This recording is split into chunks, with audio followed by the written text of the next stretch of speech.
कहानी की शुरुआत में हम अमेरिका की एक खतरनाक जेल को देखते हैं जहां बहुत से कैदी काम कर रहे थे। इसी जेल में हम एक जवान पॉल को देखते हैं जो यहाँ पर प्रिजन गार्ड के रूप में नौकरी करता है। पॉल इस वक्त वॉशरूम में था और उसे पेशाब करने में बहुत दिक्कत हो रही थी क्योंकि उसे एक तरह का इन्फेक्शन हो गया था। तभी उसका साथी गार्ड वहां आया और उसने पॉल को बताया कि एक नया कैदी आया है। बाहर एक दूसरा गार्ड जिसका नाम पर्सी है एक लंबे चौड़े कैदी को ले जा रहा था। पर्सी बार बार बोल रहा था डेड मैन वॉकिंग, जिसका मतलब था कि ये कैदी जल्द ही मरने वाला है क्योंकि उसे मौत की सजा सुनाई गई थी। पर्सी एक बहुत ही गंदा आदमी था और वो कैदियों के साथ भी बहुत बुरा व्यवहार करता। इसके बाद कैदी को अंदर ले जाया गया जहां पॉल मौजूद था। पॉल इस कैदी को सेल के अंदर ले गया और उसका नाम पूछा। उस कैदी ने अपना नाम बताया जॉन कॉफी। साइज में वो कैदी कुछ ज्यादा ही बड़ा था लेकिन उसका दिमाग बिल्कुल बच्चों जैसा था। उसने पॉल से पूछा कि यहाँ पर रात को लाइट तो बंद नहीं होती, मुझे अंधेरे से डर लगता है। इस पर पॉल ने उसे बताया कि यहाँ हमेशा उजाला ही रहता है, चिंता मत करो। सेल से निकलने से पहले जॉन ने पॉल की तरफ हाथ बढ़ाया जिसे देखकर सभी गार्ड्स चौकन्ने हो गए, लेकिन पॉल ने वापस उससे हाथ मिला लिया। पॉल के बाहर जाते ही जॉन ने रोते हुए उससे कहा कि मैंने रोकने की बहुत कोशिश की लेकिन मैं रोक नहीं पाया। उसकी ये बात पॉल को समझ नहीं आई। फिर पॉल ने इस कैदी की फाइल देखी जिसके बाद हमें जॉन कॉफी के वहां होने की वजह पता चलती है। एक घर से दो बच्चियां अचानक से गायब हो गई। जब पूरा गांव उन्हें ढूंढते हुए जंगल में पहुंचा तो वहां जॉन कॉफी की गोद में उन दोनों लड़कियों की लाशें पड़ी थी और जॉन बार बार यही चिल्ला रहा था कि मैंने रोकने की बहुत कोशिश की लेकिन नहीं रोक पाया। सबने यही समझा कि जॉन ने ही उन दोनों लड़कियों को मारा है और इसके लिए जॉन को मौत की सजा सुनाई गई। इस फाइल को पढ़ने के बाद पॉल अब अपने एक साथी के साथ इलेक्ट्रिक चेयर को साफ करने लगा। इस चेयर पर उन कैदियों को बिठाया जाता था जिन्हें मौत की सजा सुनाई गई थी। उन्हें तब तक शॉक दिया जाता जब तक उनकी मौत ना हो जाए। दरअसल इस जेल में ऐसे ही खतरनाक कैदियों को भेजा जाता था जिन्हें मौत की सजा सुनाई गई थी। इतने में बाहर से उन्हें हंसने की आवाज सुनाई थी और बाहर जाकर उन्होंने देखा कि उनका एक साथी गार्ड हंस रहा था जिसने उन दोनों को सामने देखने को कहा। सामने एक चूहा था जिसे गार्ड ने एक बिस्किट का टुकड़ा दिया। बिस्किट खाते ही चूहा काल कोठरी के अंदर चला गया। इससे इन तीनों को शक हो गया कि कहीं ये चूहा जेल में छेद न कर दे। हो सकता है उस छेद को बड़ा करके कोई कैदी वहां से भाग जाए। चूहे को पकड़ने के लिए उन्होंने काल कोठरी का सारा सामान बाहर निकाल दिया लेकिन वो चूहा उन्हें मिला ही नहीं। अब वो तीनों हैरान थे कि 3 गार्ड एक चूहे को नहीं ढूंढ पाए। अगले दिन वो चूहा दोबारा से वहां आया। 2 गार्ड्स ने उसे देखा और खाने के लिए बिस्किट दिया। पर्सी भी वहीं मौजूद था और उसने सोचा कि इस चूहे को मार देना चाहिए लेकिन वो चूहा फिर से अपनी जान बचाकर काल कोठरी के अंदर चला गया। पर्सी ने गुस्से में सारा सामान बाहर निकालना शुरू किया। तभी वहां पॉल और उसके साथी आए। उसके साथी ने पर्सी को बताना चाहा कि कल हम लोगों ने भी यही किया था लेकिन पॉल ने अपने साथी से कहा कि चुप करने देना इसे, बढ़िया है, परेशान होगा। पर्सी ने अंदर का सारा सामान बाहर निकाल दिया लेकिन उसे वो चूहा कहीं नहीं मिला। उसकी मेहनत भी बेकार हुई, ऊपर से उसे सारा बाहर निकाला हुआ सामान वापस से अंदर डालना होगा। वो गुस्से में आकर एक गार्ड से बदतमीजी करने लगा। तभी पॉल के साथ वाले गार्ड ने उसका गला पकड़ लिया। पर्सी ने उसे धमकी दी कि अगर तूने मेरे साथ कुछ भी किया ना तो तेरी नौकरी खा जाऊंगा मैं। दरअसल पर्सी की यहाँ के गवर्नर के साथ थोड़ी जान पहचान थी जिसका वो नाजायज फायदा उठाता था। इस वक्त पूरी दुनिया में ही तंगी चल रही थी जिस वजह से लोगों को नौकरियां बहुत मुश्किल से मिलती थी। इसी वजह से कोई भी अपनी नौकरी को खतरे में नहीं डालना चाहता था लेकिन पॉल उसकी इस धमकियों से नहीं डरा। उसने पर्सी से कहा कि वो जानता है कि पर्सी की पहचान कहाँ तक है लेकिन आज के बाद अगर उसने किसी गार्ड को धमकाया तो वो चुपचाप नहीं बैठने वाले, फिर चाहे उनकी नौकरी ही क्यों ना चली जाए। अगले दिन जब पॉल काम कर रहा था तो उसे किसी के हंसने की आवाज सुनाई दी। बाहर जाकर उसने देखा तो ये आवाज डेल नाम के कैदी के कमरे से आ रही थी। इस वक्त डेल के पास वही चूहा था जिसके चक्कर में वो इतने परेशान हो रहे थे। डेल इस चूहे को पाकर बहुत खुश था और उसने बताया कि ये उसका पालतू है। उसकी बोली हुई हर बात मानता है ये चूहा। उसने एक रोल फेंका जिसे चूहा वापस ले आया। डेल ने चूहे का नाम मिस्टर जिंगल्स रखा। पास ही के सेल से जॉन कॉफी बोला कि आपका चूहा बहुत समझदार है। वो सच में 7 फुट के शरीर में एक बच्चा ही था। खैर जल्द ही पॉल को जेल के वार्डन ने बुलाया जिसका नाम था हेल। हेल और पॉल के बीच काफी अच्छी दोस्ती थी। वार्डन ने पॉल को बताया कि जेल में एक नया कैदी आने वाला है जो बहुत ज्यादा खतरनाक है। उसने एक चोरी करते वक्त 3 लोगों को मार दिया जिसमें से एक तो प्रेग्नेंट औरत थी। साथ ही वार्डन बहुत परेशान है क्योंकि जल्द ही उसकी पत्नी ब्रेन ट्यूमर से मरने वाली है क्योंकि वो ट्यूमर ऐसी जगह पर था जहां पर ऑपरेशन नहीं किया जा सकता। इस बात पर वार्डन बहुत इमोशनल हो गया। उसे ये समझ ही नहीं आ रहा था कि वो अपनी पत्नी को किस मुंह से बताए कि तुम मरने वाली हो। अगले दिन पॉल दरवाजे पर कैदी विलियम्स का इंतजार कर रहा था, लेकिन अपने यूरिनल इन्फेक्शन की वजह से उसे खड़े होने में भी परेशानी हो रही थी। तभी जॉन कॉफी ने उसे आवाज देकर अपने पास बुलाया। इस बात पर जॉन ने उसे कहा कि थोड़ा संभल कर रहना। उस खतरनाक कैदी विलियम को जब लाया गया, उसने अचानक से गार्ड्स पर हमला कर दिया। आवाज सुनते ही पॉल भी वहां पहुंचा, लेकिन विलियम ने उसकी टांगों के बीच में हमला कर दिया। बेचारे पॉल के गोटे भी फूट गए, ऊपर से उसे इन्फेक्शन भी वहीं हो रखा था। अब पॉल दर्द की वजह से वहीं गिर पड़ा। किसी तरह उठकर पॉल ने रिवॉल्वर विलियम की तरफ तान दी, लेकिन विलियम ने गार्ड को अपने आगे पकड़ा हुआ था। साथ में पर्सी भी खड़ा था। पॉल ने पर्सी से कहा कि देख क्या रहा है, हमला कर इसके ऊपर। लेकिन पर्सी बहुत ज्यादा डरा हुआ था। पर्सी एक घटिया आदमी तो था ही, साथ ही डरपोक भी था। तभी वहां एक दूसरा गार्ड आया, जिसने पर्सी के हाथ से डंडा छीनकर विलियम पर हमला किया, जिसके बाद विलियम को कब्जे में ले लिया गया। सब लोग अपने अपने काम में लग गए, लेकिन पॉल बहुत दर्द में था और वो कराहते हुए अपने पेट के बल लेट गया। तभी दोबारा से जॉन कॉफी की आवाज आई कि मेरी बात सुनो, मुझे कुछ काम है। किसी तरह दर्द में ही जॉन उसके पास गया। जैसे ही वो पास आया, जॉन ने उसे पकड़कर सलाखों की तरफ खींचा और उसी जगह पर हाथ लगाया जहां पर पॉल को इन्फेक्शन था। अचानक सेल के अंदर के बल्ब की रोशनी बढ़ने लगी और वो इतनी बढ़ गई कि बल्ब फट गया। इसी के साथ पॉल का दर्द पूरी तरह से गायब हो गया। जॉन कॉफी सेल के अंदर बैठकर खांसने लगा और अगले ही पल उसके मुंह से राख जैसा कुछ निकलने लगा, जो हवा में घुलकर गायब हो गया। पॉल ने उससे पूछा कि तुमने ये क्या किया? जॉन ने बताया कि मैंने तुम्हारी मदद की है और क्या, लेकिन अब मैं बहुत थक गया हूँ, सोना चाहता हूँ। अब पॉल वॉशरूम गया, लेकिन उसे बिल्कुल भी दर्द नहीं हुआ, यानी वो पूरी तरह ठीक हो गया था। अब पॉल की नजरों में जॉन की छवि पूरी तरह बदल गई।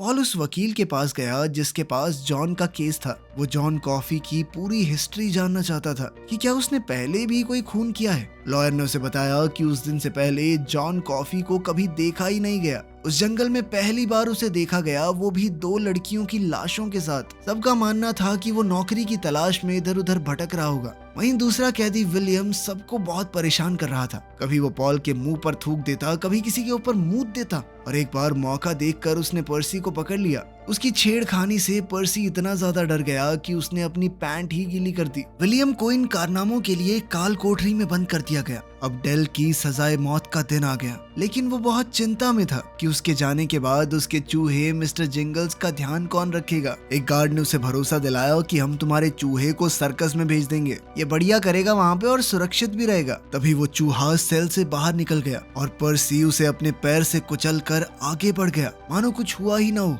डेल बहुत जोर से अपने चूहे की मौत पर रोने लगा। वहाँ जॉन कॉफी भी ये सब देख रहा था। उसने कहा कि जल्दी से इस चूहे को मेरे पास लेकर आओ। पॉल ने चूहे को उठाकर उसके हाथ में रख दिया। जॉन ने उसे अपने हाथों में लेकर फूंक मारी और एक बहुत तेज रोशनी उसके हाथों के बीच में जली। फिर उसके मुंह से दोबारा से वैसी ही राख निकली। सभी ये देखकर हैरान रह गए और अगले ही पल चूहा दोबारा से जिंदा होकर डेल के पास चला गया। लेकिन अब डेल की मौत का समय आ गया था। उसे शौक वाली कुर्सी पर बैठाया गया। मौत का इंचार्ज इस बार पर्सी था। दरअसल पर्सी ने ये वादा किया था कि अगर उसे किसी की सजा का इंचार्ज बना दिया गया तो वो यहाँ से ट्रांसफर ले लेगा, जिसके लिए उसने पहले ही अप्लाई कर दिया है और अपने कनेक्शंस की वजह से उसे मंजूरी भी मिल जाएगी। जिस आदमी को मौत की सजा मिलनी होती, उसके सर पर एक गीला स्पॉन्ज रखते थे ताकि करंट तेजी से उसके दिमाग में जाए और मौत जल्दी हो जाए, आदमी ज्यादा परेशान ना हो। लेकिन पर्सी ने जानबूझकर डेल के सर पर सूखा हुआ स्पॉन्ज रखा, जिससे उसको बहुत दर्दनाक मौत मिली।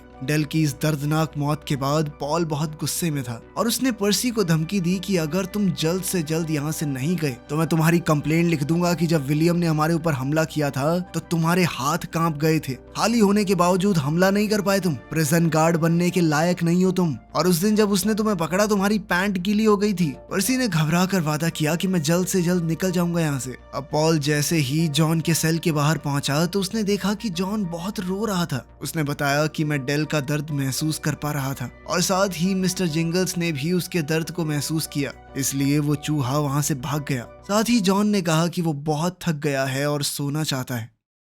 इसके बाद हम पॉल को अपने घर पर लंच करते हुए देखते हैं। वहाँ जेल में उसके साथ काम करने वाले बाकी गार्ड्स भी आए थे। बातों बातों में जॉन कॉफी की बात छिड़ गई कि कैसे उसने चूहे को जिंदा कर दिया था, और साथ ही पॉल ने बताया कि मेरा ब्लैडर इन्फेक्शन भी ठीक कर दिया था इसने। अब वो सब मिलकर वार्डन हेल की मदद करना चाह रहे थे, जिसकी बीवी को ब्रेन ट्यूमर है। उनका प्लान था कि वो जॉन कॉफी को रात के समय वार्डन के घर ले जाएंगे। रात को इस पूरे प्लान से पहले उन्होंने साथ वाले सेल के प्रिजनर विलियम को बियर में नींद की गोली देकर बेहोश कर दिया और पर्सी को पकड़कर काल कोठरी में डाल दिया। जब वो लोग जॉन को ले जा रहे थे तो हमने देखा कि विलियम अब भी होश में था। उसने अचानक से जॉन की बाजू को पकड़ लिया और जॉन बहुत जोर से कांपने लगा, मानो उसे बहुत दर्द हो रहा हो। किसी तरह विलियम ने जॉन को छुड़ाया, जिसके बाद विलियम दोबारा बेहोश हो गया। जब जॉन जेल से बाहर निकला तो वो खुले आसमान के तारों को देखकर बहुत खुश हुआ। उसने धरती से घास और मिट्टी को छुआ।